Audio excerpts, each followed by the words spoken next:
Hello students, today we are going to learn the last chapter of our syllabus, that is cyber laws.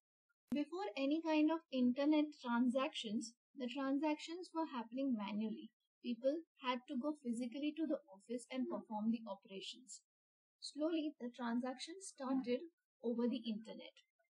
But then also in the beginning phase when people were making transactions, it was difficult for them as there were no laws defined. People were confused that what all things must be done, what is the correct protocol to be followed. And amidst everything, various different illegal activities were also taking place.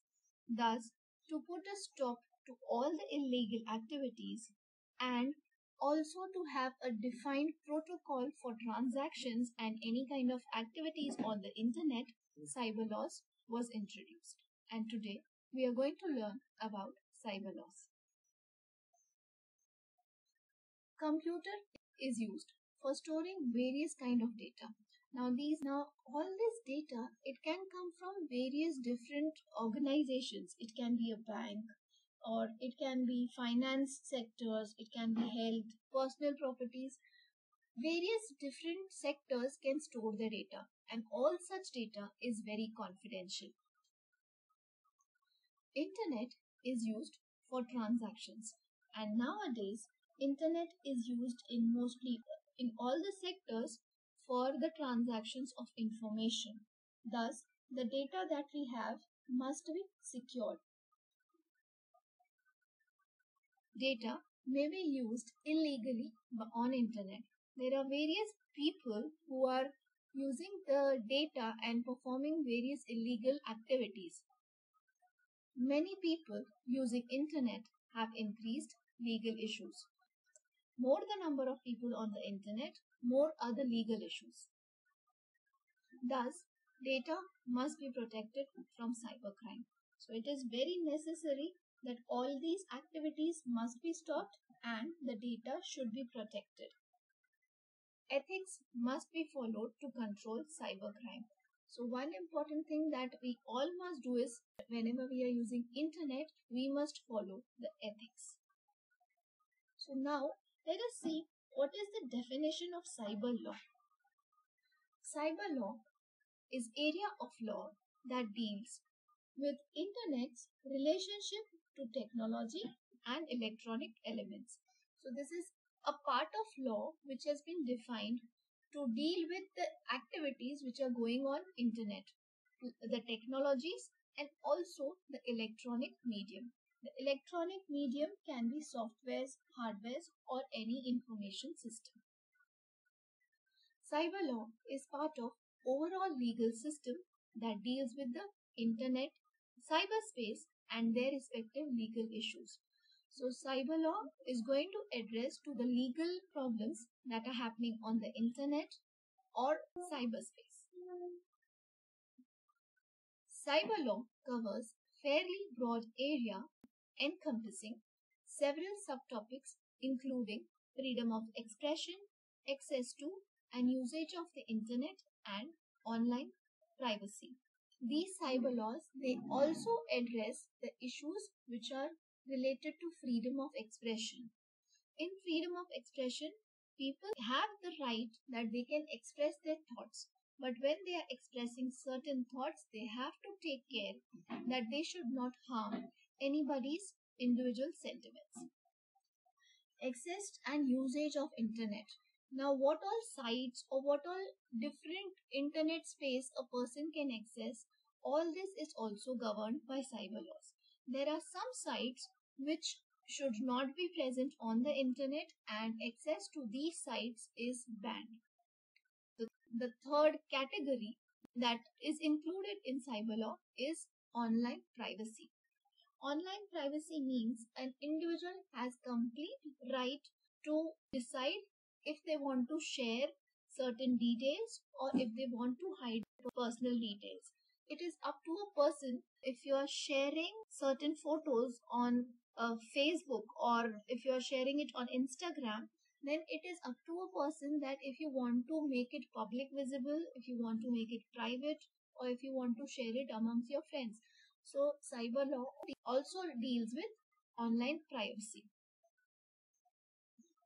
Now, cyber law has certain advantages. Let us have a look at these advantages. The first advantage is perform online transactions through credit cards. Now, many people are scared to use credit cards online. They are scared to put in their personal details. People are scared that their details might be hacked by someone and they are going to face the consequences.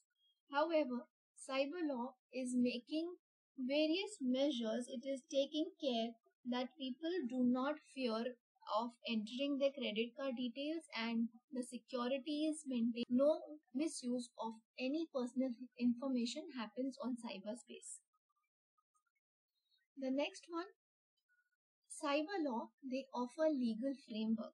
Now earlier what used to happen is the online documents, they were not given the status of being legal. They were like, no, this is online document and they were not accepted.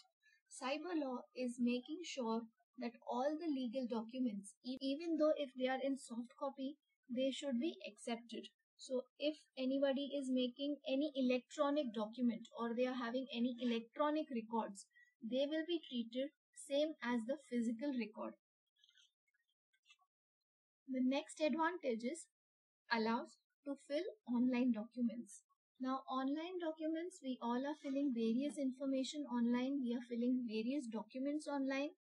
Now for example, that even for your exams, you are filling your forms online and you are submitting your documents online. So all this online process is again an advantage which cyber law is giving. The last advantage proposes digital signature for authentication. For example, you are appearing for exam, you get a hall ticket, you download it through internet, and that is authenticated. There are digital signatures which are present. Now, even your Aadhaar card, it carries a digital signature. If that digital signature is present, it means the document is authenticated and is valid. Next, we have to understand what are ethics and what are morals. These are two definitions which can be asked for your exams and you have to remember the definition as it is. Ethics. Now, ethics are also called as moral philosophy.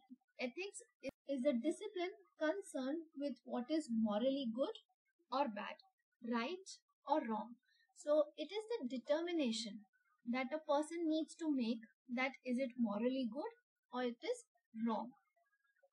An individual have different ethics. Morals, the standards of behavior. Now morals are a standard way of behaving. Principles of right and wrong behavior. Morals are dictated by the society, culture or religion, while ethics are chosen by the person himself, which govern his life. Morally, the society will dictate you must always tell the truth. So that is one of the moral. Ethics. According to ethics, a person can decide. So if we talk about cyberspace, hacking is wrong. Hacking is morally incorrect. But there are various different ethical hacking also. What happens in ethical hacking is people are trying to find out faults in their own system so that they can rectify the faults. Other people cannot hack into the system. So in this way, hacking is morally incorrect, but ethical hacking is correct. So this is a small introduction about cyber laws. Next time we are going to study about cyber crime. Thank you.